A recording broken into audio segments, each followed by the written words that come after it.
Ny mety toetry ny andro ny an-dranomasina ny alakamisy 7 martsa dia 22 riva amin'ny 9 maraina hatramin'ny zoma 9 martsa dia 22 riva amin'ny 9 maraina. Ho fiomanana eny amorontsiraka indrindray ny vaovao tsara fantatra rehetra mahakasika ny toetry ny andro sy toetry ny ranomasina. Ho an'ny morontsiraka atsinanana tanjony bombaomba hatrany amin'ny tanjona gotsy anorana mahalana avy atsimo ny rivotra ka valo amin'ny folo hatramin'ny 20 km isan'ora hatratra 7 km isan'ora ny afaratra sambava adiny mpanonja nanonja-be ny ranomasina avy onja ray hatramin'ny 5 metatra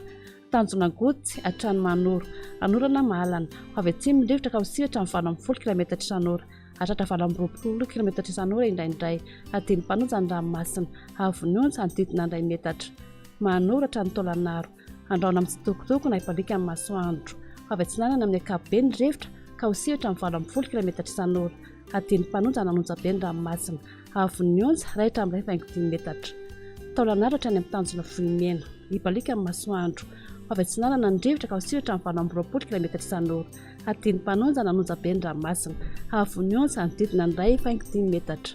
ho an'ny morontsiraka andrefana tanjona vohimena hatrany amin'ny tanjona akapo hibalika ny masoandro avy atsimo tsy matsinanana ny rivotra ka 20 km isan'ora adiny mpanonja nanonja-be ny ranomasina avy onja ray hatramin'ny 2 metatra tanjona akapo hatrany amin'ny tanjona filanandro andraona amin'ny tsitokotoko na hibalika amin'ny masoandro avy atsimo amin'ny akapobe ny rivotra ka aussi hatramin'ny 20 km isan'ora adiny mpanonja ny ranomasina avy onja ohatra 5 hatramin'ny 2 metatra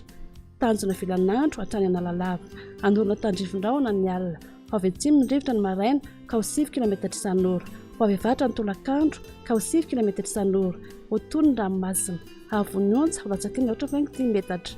analalava hatrany amin'ny tanjona bomba omby andorona tandrivindraona vitsy ny alina avy atsinanana amin'ny akapobe ny rivotra ka aussi 10 km isan'ora ho tony ny ranomasina ho avy onja latsaky ny ohatra 20 metatra